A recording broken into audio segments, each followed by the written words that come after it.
you guys, welcome back to our fantastic King's Banner podcast. I am again joined by my brother, my pastor, Justin. All the things. All the things. I have a burning question for you. All right. I don't know if it's ever come up on the podcast before. Yeah. Are you married? I am, indeed. What? Yeah. Okay. Yeah. We, 14 years? Okay. Almost. Yeah, this October, 14 years of just full, epic, awesome. Bliss, right? Sweet perfection. Yeah. Classic marriage. Then. Sometimes marriage is like, being kissed by the love of your life while simultaneously being held under the water for longer than you would like. Something like that. Dude, yeah, that's good. I love being married. I had somebody say that one time. They were like, gosh, what was the word? They said something like, it felt like 5 minutes underwater, but 5 minutes nonetheless, all 20 years or underwater. And I've been laughing at that ever since. I'm like, yeah. Marriage is like it's the closest you will ever be to heaven here or the closest you will ever be to hell on earth. That's what marriage is. Choose wisely. And it's not just out of your control. You actually get to pick. Yeah. Yeah. You have the option to pick alongside another person. I got you. I get what you're saying. Yeah. But also dude, you're gonna change, she's gonna change, and you're gonna have to make some decisions about what are gonna keep you guys, synced up, running the same direction, getting after it. But yeah, whatever's wrong with your marriage in 2 or 3 years is probably what's wrong with you. So work that out, make it happen. Yeah. Well, I bring it up because we're currently at a season, a month specifically, that the world has a really, really strong. It's June. It is Yes. June. Yeah. The gays are out in force, you could say. All the homosexuals, yes. And it seems like the perfect opportunity to talk about the exact opposite to everything the world wants to say love should be. Dude, can we just acknowledge for a second, how bad the sexual revolution has been for culture, for our nation, for families, for children? I don't know. What are we, 70 million abortions? It's something absurd. And since, 2024, 2025, something like that. Marriages are blowing up everywhere. Yep. We have, single mothers, single fathers, swipe left, swipe right, live your own truth. How's it going? You know what I mean? I wish we had a roadmap. And sometimes I feel like we just need to remind people that sometimes the way forward is actually backwards. Yeah. If you took a wrong turn, I don't know, 50 years ago, maybe what needs to happen is you walk backwards instead of continuing to walk. So progressivism, as in to progress, doesn't always mean just taking steps forward. My sister is famous for something called a Shelley Trail. Do you know it? Have you heard about this? I've heard about My sister, Michelle, would find trails, when we were hiking and want to follow them. And you would quickly find out this is not a trail. And either you can go ahead and say, okay, that was 20 minutes wasted. We need to get back to where we are. Or you can double down and say, no, I think I found it again. And sometimes it feels like that's where we're at. We're just drunk on the trail. Yeah. We're just like, no. This is leading somewhere. Progress at all costs. But progress doesn't mean growth. It just means don't go back no matter what. And oh my gosh, do we need to go back? It's looking at history with the lens of they all got it wrong and we're enlightened now. Yeah. Well, or we're what does it say in I think it's 2 Timothy 3? Some people are always learning and never coming to a knowledge of the truth. Yeah. I'm just on a journey. We're all on a journey together. Yeah, right to hell. That's how that's going to go. If you're the guy who hates landing on actual truth claims, bro, hell is hot and forever is a long time. Turn to Jesus. Just get it together or else, it'll be bad for you. But if you think Texas is hot, just buckle up. Yeah, it's going to be a little bit rough, but I do think it's a good topic. Okay, so you're asking about marriage and the chaos of everything. Marriage and the chaos and everything. I want to look at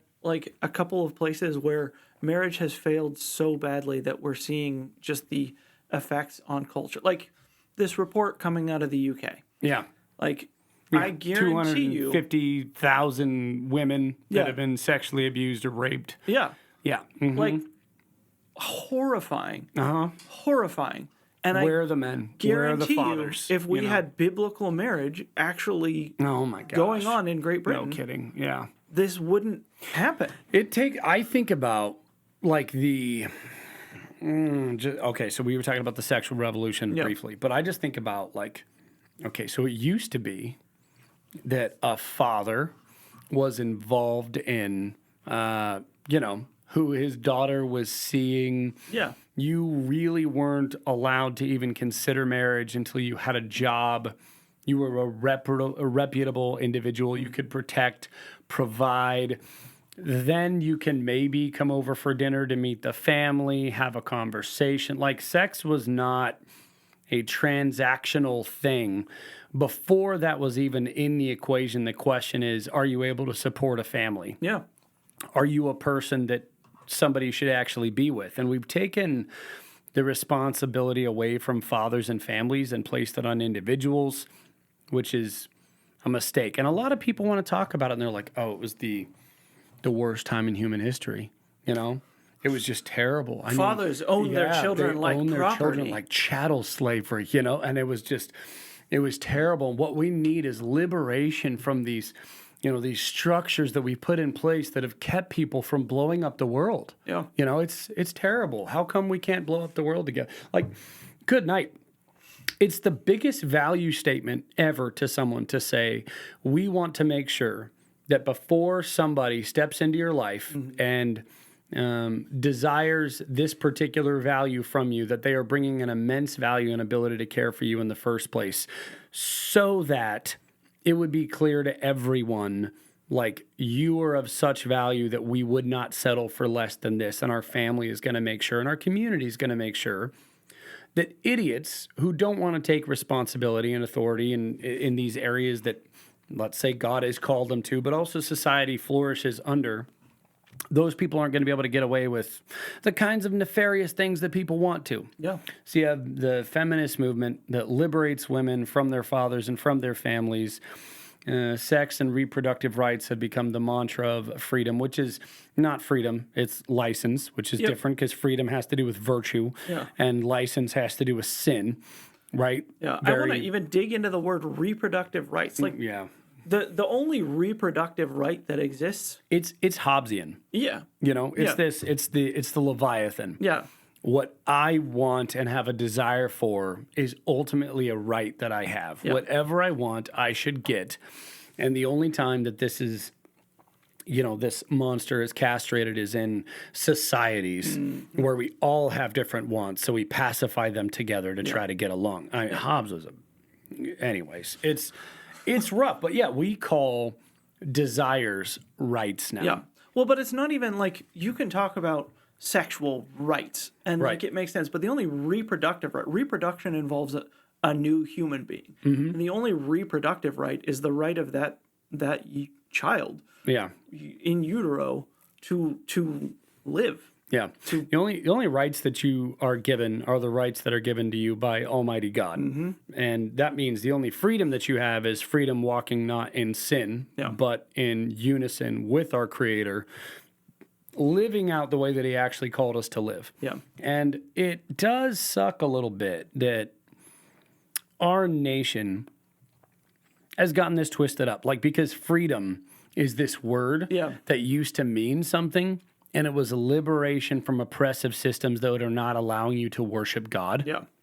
Right? Yeah. Like, that's the Pilgrims are coming across on the Nina, Pinta, and Santa Maria, right there, or the Mayflower, or whatever. What are the three ships that I just named? That was Columbus. Is that? It probably was. Yeah, history check. Sorry, guys. But yeah, they came across because they were trying to escape the religious persecution that they were dealing with because they weren't able to worship God the way that they wanted to. So they came over seeking freedom to worship God. Yeah. Like to worship Christ, to build communities that were built around that. And now freedom and love and other words just get hijacked and injected with a bunch of meaning that they're never meant to have in the first place. So freedom has become license. Love also means license. Rights also mean license. All of these words that used to represent virtue have now become the mantra of everyone who is seeking vice. Yeah. And it shows. Vice is literally a thing that holds something in place. Like you could say bondage if you wanted to. Yeah. Like freedom, quote unquote, to sin isn't freedom. It's the exact opposite. It's slavery to appetite. Mm-hmm. Yeah. And I think about like a teenager who, like, did you ever have that friend who's like, oh yeah, come to my house. We can get in the liquor cabinet. We can party all day. We can do whatever we want. My parents don't care. Right. Fast forward 10 years, that kid's thinking, oh yeah, my parents didn't care. My parents didn't care. Mm-hmm. Yeah. Like, it wasn't freedom. It was no guardrails, nothing. It was slavery to self. Yeah. Yeah. I mean, that's absolutely right. So we're in a place now where somebody says love is love. And what we're saying is that it defines itself in the same way that we say, what is a woman? Well, a woman is somebody who identifies as a woman. Yeah. Right? So what does that mean? We don't know. Whatever I need it to mean in the moment. Whatever I need to get out of this conversation as quickly as I possibly can. Yeah. Words mean things, guys. Just so we're clear, they mean things. But I would say this, they only mean things if they have a foundation, an epistemological bedrock that you can find the meaning for in these things, which is why the Bible is kind of a big deal. By what standard are you defining anything? By what standard do you define freedom? Yeah. By what standard do you define love? Yeah. By what standard do you define marriage? By what standard do you define man, woman, child? Lest we launch ourselves into the chaos that we see today, which is women all across the UK being raped and the government literally defending the worst kind of people. You see the marriage under attack, identities under attack, children being murdered, and us continuing to support all of these things in the name of, democracy, which is not... We're not a democracy. Yeah. At least we're not supposed to be. Yeah. But, I mean, Christ is king. Yeah. Christ isn't president. He's king. Right. He's king. Yeah, absolutely. So when we talk about marriage, I think it's just important to talk about fundamentally what God brought together, what he instituted. And it's really hard to even think about men outside of understanding what a woman is and thinking about what a woman is outside of what a man is. And if you don't define these things from a biblical point of view, you're going to have a really hard time making sense of reality itself. Yeah.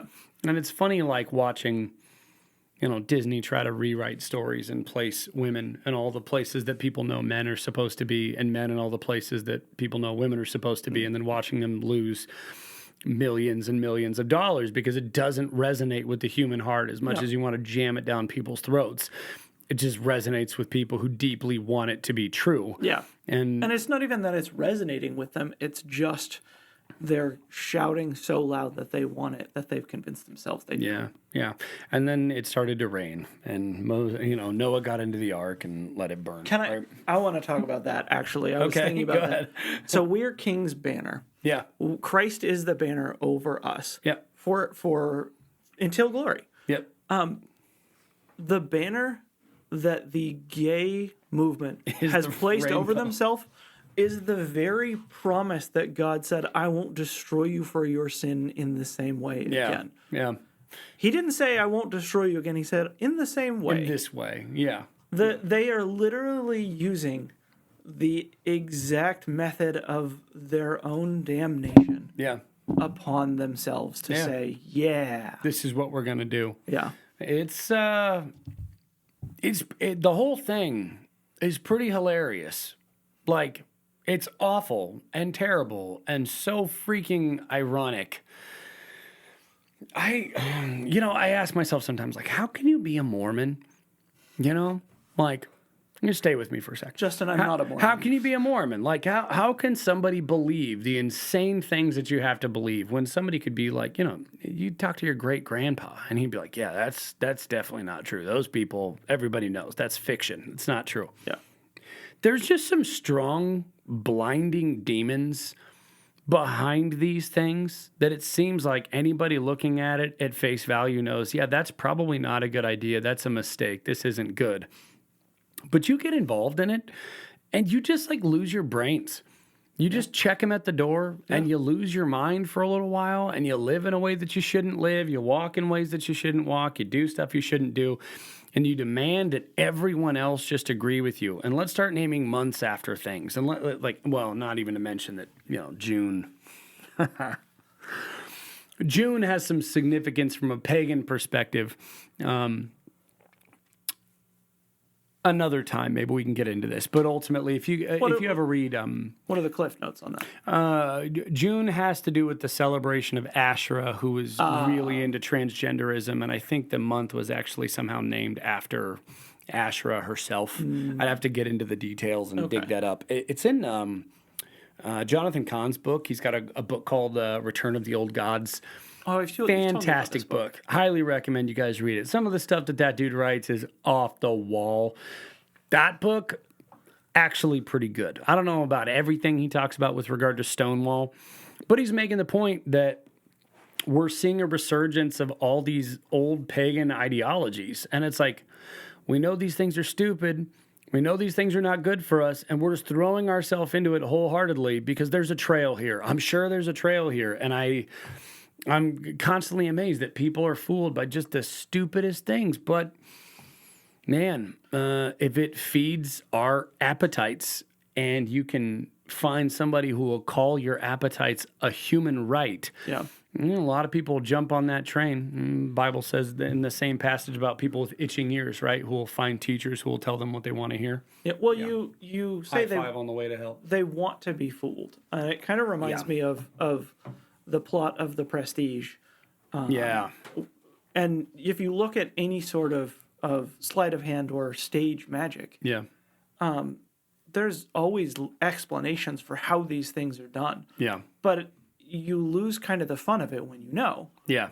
You don't want to know the truth in stage magic. You want to be fooled. Mm-hmm. It's the Matrix, right? Yeah. It's Cypher talking to... whatever is the agent. Oh yeah. And he says, "We'll put you back in the system wherever you want to go." And he says, "I want to be rich. Ignorance is bliss." Right? Yeah. Like he doesn't want to know the truth. Yeah. He just wants. He'd rather live in some kind of fantasy, right? And that's a lot of that. I mean, when you think about the trans ideology, is I would like to reject reality outright. I would like to reject the body that I've been given. All the people who have been claiming science to deny God suddenly have outright rejected science to deny themselves. Yeah. You just have to keep going down the branches on the stupid tree, thinking to yourself, I'll never really hit the ground. This will be endless. The ground is going to hurt. It's going to suck. Rejecting biblical truth to try and define marriage as something it's not. You don't have to engage with the conversation of should gay people be allowed to get married? It's not about whether they're allowed to or not.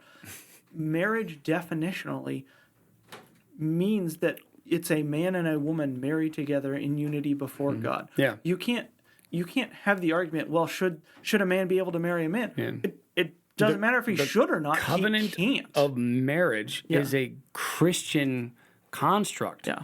It's a Christian thing. It's God bringing these two together in covenant with him to accomplish what he's called them to do. And this is why everybody calls it same-sex mirage. It's not really there. It's this, this wavy thing in the desert that isn't there that people hope is there because they're starving for water because they're not actually, drinking the water of life, right? Yeah. But it really is wild to me how many things you have to redefine. And people have to use Christian language and the language that actually exists. Language with substance, they remove the substance and add whatever else and they want. It's kind of this men without chests mentality that Lewis gets into in The Abolition of Man. Yeah. It's like we're removing the substance, you know what I mean, and expecting people to still have the strength and chest to be able to defend or walk into something. It's like you took all of it away. Yeah. You sapped the life out of this and you're demanding the same function from it. And it's wild to me. Did you know that the highest the highest statistics for abuse in marriage is with lesbian couples? I did know. Did you know that? Like, I did. I heard that cracked me up. I was like, you know, everybody thinks the abuse of one of the men, and then I was reading that. I'm like, you know, that's really funny, and I could get into some of the nuance there with like the male couples or whatever, right? Yeah. But God put men and women together for marriage. We're different. That's important. That's not a problem. That's actually a gift that God gave to you. Not only are we different and it's not a problem, but he's given us different commands in marriage. And one of the things we've been going through Colossians at church, and Colossians 3 has some interesting things to say about what a man and a woman are called to do within marriage. Yeah, I mean, so you have Colossians is one of the prison epistles. So you have these early epistles that are given, which generally deal with like, quit being a sinful monster, quit doing all these sexually depraved things. Yeah. This is the fullness of the gospel. If you have to ask, this stuff out. no, you can't. Exactly. The prison epistles are kind of like the second round of letters that he's sending to these people that he's already done ministry with. So if you can imagine, we had the first group of disciples that are getting early teachings. The second group of disciples, now we're really digging into marriage. Yeah. And we're digging into like walking these things out the way that we're supposed to. And we get into this teaching on marriage, which is wives are to be subject to their husbands, and that husbands are not to be embittered against their wives, and that children are supposed to obey their parents, and fathers, don't exasperate your children. Very similar to the teaching in Ephesians chapter 5 and getting into 6 a little bit with kids, but wives are to be, submit to their husbands in all things. And, husbands are supposed to love their wives as Christ loved the church. And again, hey, dads, don't embitter your children. You know what I mean? Don't crush them. Don't crush them. And this is not a difficult teaching. This is not like, it's not complicated. Yeah. We just hate it. Yeah. Men don't want to take responsibility. Women would happily take responsibility if it means they don't have to submit. Dads would love to be better. Women would love to be rebellious, and children, fathers especially, would love to exasperate, and kids don't want to be obedient to their parents. So it's like, let's just poke all of the things that our natural sinful proclivities want to go against. And then after we've spent enough time talking about how horrible it is to do, the way that God wants to do things and how trite it is, then we'll do it our own way and see what happens. And I would say, look, the Christianity built the Western world, and all the ideologies that people want to embrace absolutely have devastated 90% of the empires that we've seen. Like if you ever read, which book is it? The Rise and Fall of Civilizations, The Clash of Civilization. I think what is it, Samuel Huntington or something? But he talks about how sexual depravity is basically the last step in the fall of any major civilization. Yeah. When you abandon the way that things are actually supposed to be, you can expect society to crumble. And without fail, this is what happens and how things go.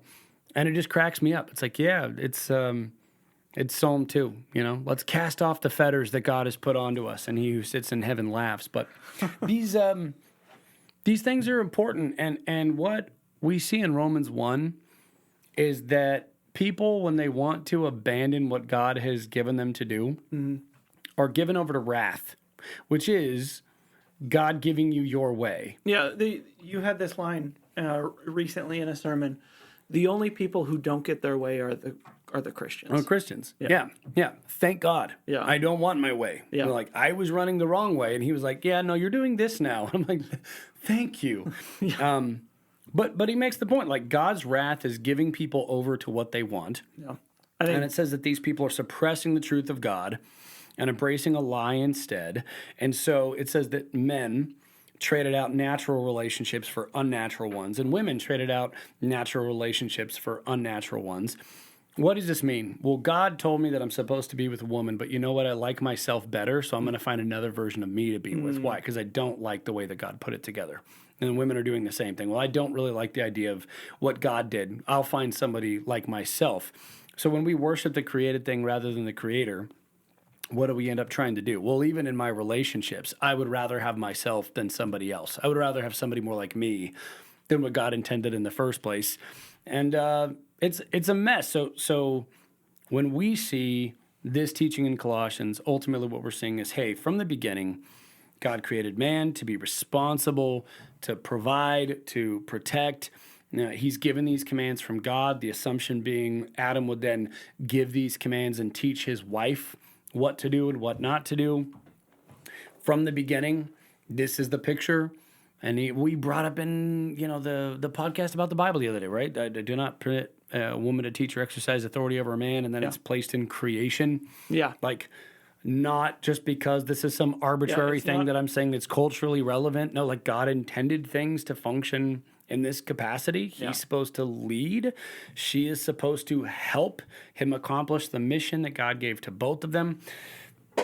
It's like God gives marching orders to men and women. Yeah. It's not arbitrary. This is how you're going to accomplish what I've been called, or what you're called to do. And this is the second really important piece of this is you're supposed to have a family. Yeah. You're supposed to have children. They're a blessing. This is part of how you take dominion, extend the garden to the world, do the things that God has called us to do.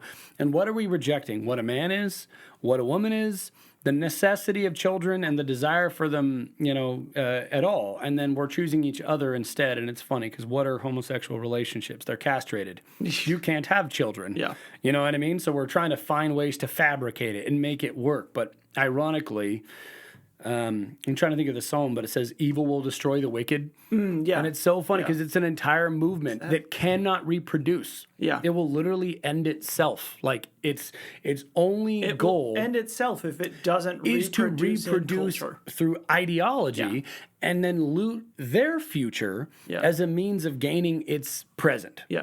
Tell me funny. Tell me it's not genetic without telling me it's not genetic. If you look at the generational breakdowns of queer identity. Yeah. Like Gen Z is suddenly like, oh, we're 20% gays. It's like we're all gay now, man. It's like you're not. You're not.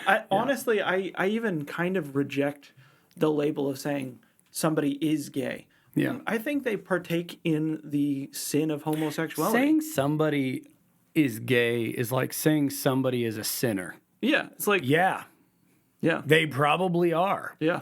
But if what you mean by gay is unable to live in a way that's consistent with what God has said, in an affirmed way that everybody else has to back up. I need to think about a great way to explain this. But everybody. Yeah. Everybody's a sinner. Yeah. Everybody's running the wrong way. What we should not do is say, yes, that's great. We affirm, we love, we celebrate, and think it's good for flourishing in society. It's not. This is why I'm going to go here. Yep. This is why the Bible, especially in like Levitical law, is like, don't put up with this for an instant. Yeah. Like, end it. Yeah. You know what I'm saying? Why? Because it's a blight on society. Yeah. Like, it literally produces death. It's the same thing with like witchcraft. It's like, if this stuff is happening, put an end to it right away, because it's only going to take you places that you don't want to go. Yeah. And look, here's something that's really important. In the same way that I would say, this person, however they identify with their sin, is probably a sinner. That person is not their sin. Yeah. Like, whenever I talk to somebody who is of the homosexual proclivity, my goal with that person is not just to tell them that they're in sin, although we should do that. The goal is to remind them that they are more than their sexual preference. Yes.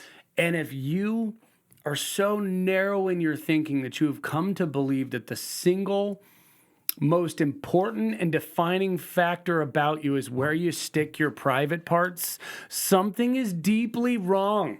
Like, God has made you to be so much more than that. Like, get that through your head. I always want people to understand first, you're a human that is made in the image of God. You are a person before you're your sexual preference. Let's start there. If we can just start with you're a person first before you add on all the it's like you're not your what you're attracted to. It defines who I love hot dogs, like You're a wiener. I had a pastor bring this up, and I thought it was so good. This might be a little bit lewd.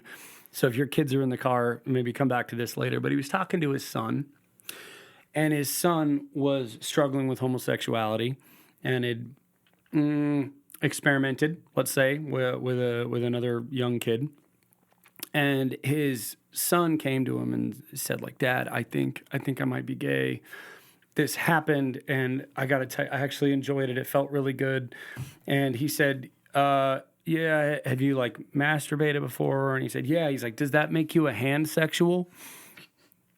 Like, oh, is that your sexual orientation? No, I'm a hand-sexual. His point was, yeah, you're going to like it even better when it's with the wife that you're supposed to have. Just because you enjoyed something that was sinful doesn't mean I now define my entire identity based on what it is. Yeah. Like, again, if you're going down this trail and you're like, I think it might be just turn around. Just go back to the way that God intended. It'll be really good if you do what God has called you to do in the first place. And I just think it's important that people get God created marriage for the flourishing of mankind and for the ultimate dominion that Christ has called us to, walk through here.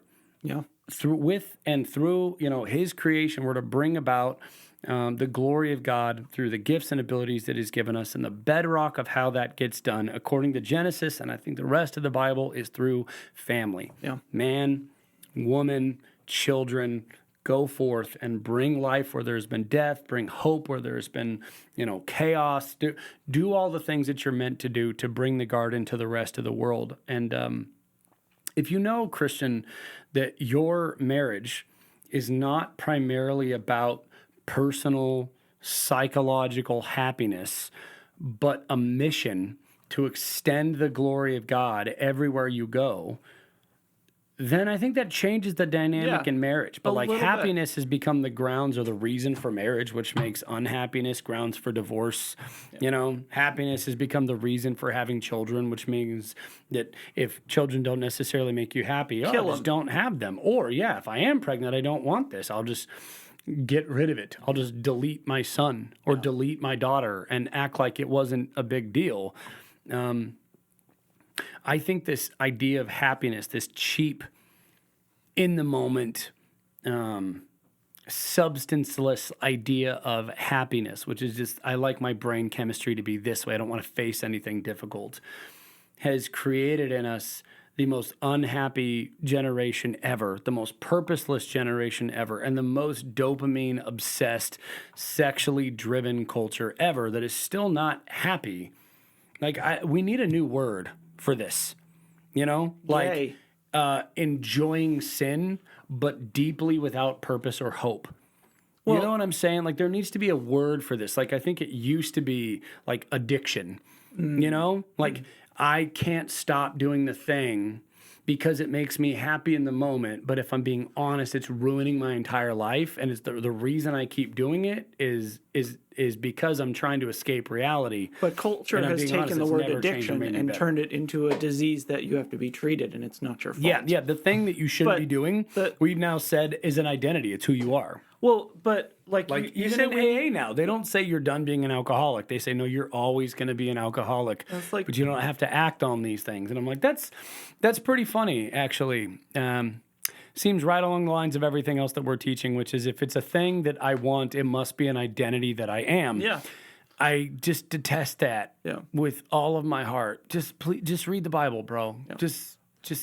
Just go to Jesus. Just work that out. It's funny that you say we need a new word for this boiled down to sinful happiness. And I mean, what did the word More gay like use? sinful despair. Yeah, but what did the word gay use to mean? Oh, happy. Yeah, right? Yeah. and so like it's just ironic. Nihilistic hedonism. Thank you, Fred. Yeah, I think that's why I said we need a word for it is I think we need one that people understand.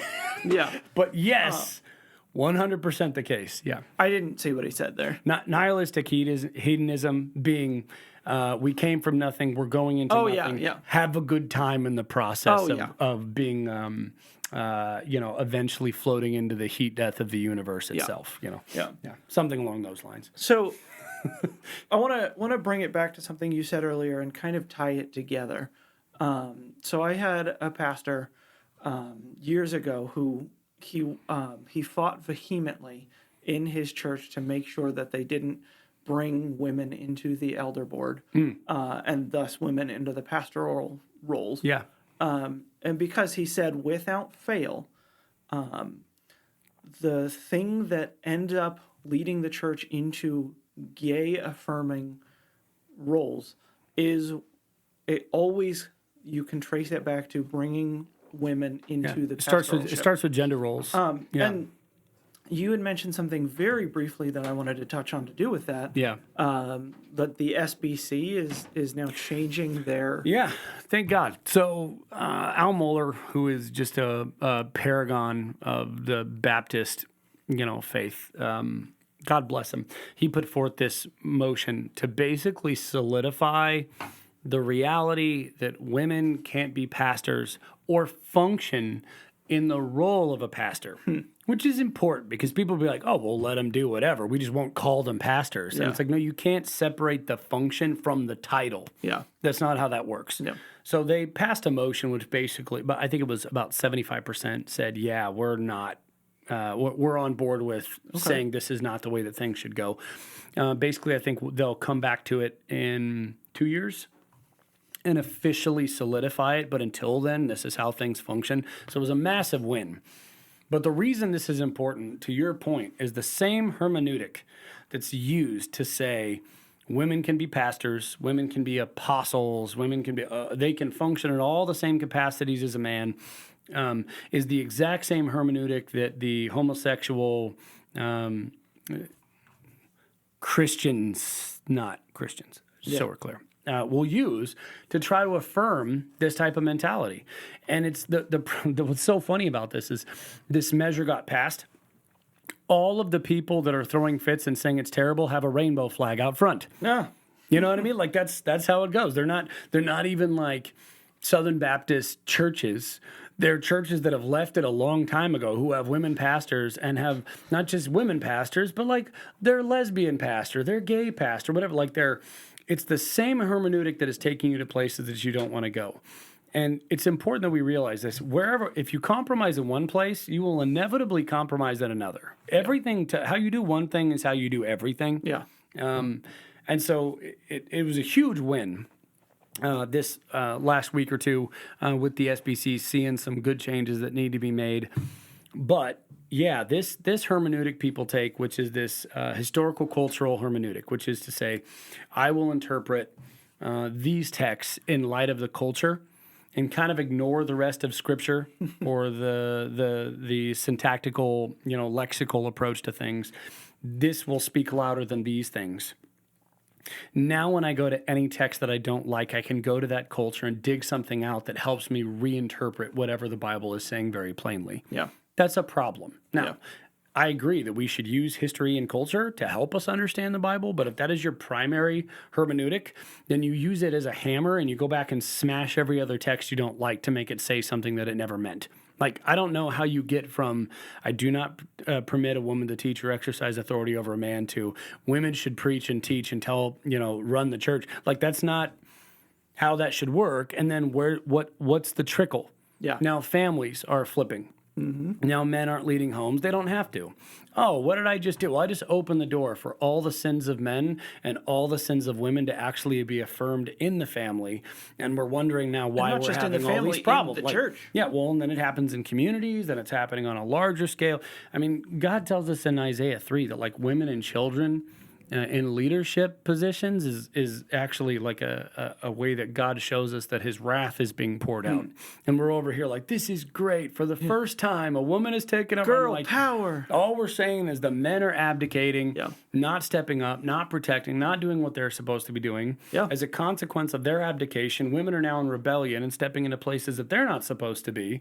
And then we can look at places like UK and we're like, oh, Yeah. that's what happens when you let men be barbarians and you let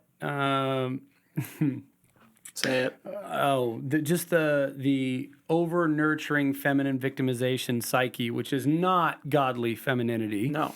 And it's certainly not godly masculinity, take over. Now we have barbarians coming through and they're literally raping and pillaging, and we're affirming it. Yeah. Because we don't know what to do anymore. Yeah. All the toxic masculinity, which was just masculinity, has been pushed out and put on the fringes and called bad long enough that we don't actually know what to do. We'll just agree with the Vikings when they come through now. And if you want to talk about what masculinity is actually toxic, it's just effeminate. Yeah. That's But to your point, I'm gonna go here real quick on the political level of things. If the U.S. does ever have a woman president, we're in trouble. I think it's a symptom. Look, I'll go here for a second, okay?